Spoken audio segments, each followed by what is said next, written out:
Jim Carrey est à retrouver ce soir sur TMC dans le film Bruce Tout-Puissant. L'occasion d'évoquer le lourd épisode juridique qu'il a vécu il y a quelques années en rapport à son ex-compagne, Catriona White. Pour rappel, cette dernière s'est donné la mort en septembre 2015 en avalant plusieurs médicaments. Dans une lettre d'adieu, écrite en 2013 lorsque le couple était temporairement séparé, elle s'en était alors pris ouvertement à l'acteur en l'accusant entre autres d'être responsable de ses envies suicidaires. En effet, le héros de The Mask, Ace Ventura ou encore Dumb and Dumber l'aurait délaissé après l'avoir exposé à plusieurs maladies sexuellement transmissibles dont l'herpès.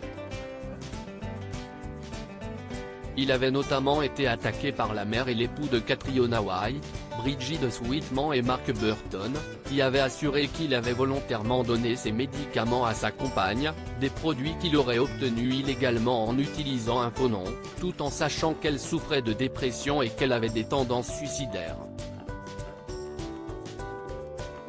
Tu m'as initié à la cocaïne. Jim Carrey avait alors contre-attaqué la plainte en assurant que Catriona White avait contracté des MST bien avant leur rencontre en 2012.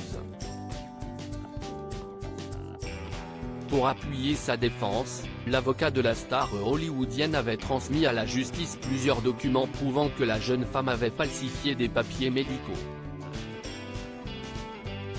L'acteur américain avait également été confronté à d'autres accusations.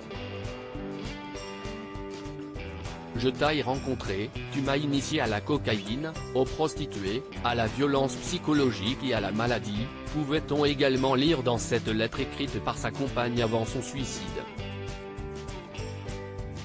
Finalement, face à un manque de preuves irréfutables, il avait été innocenté en janvier 2018 par un juge ayant classé sans suite la plainte déposée il y a plusieurs mois par la famille de la défunte.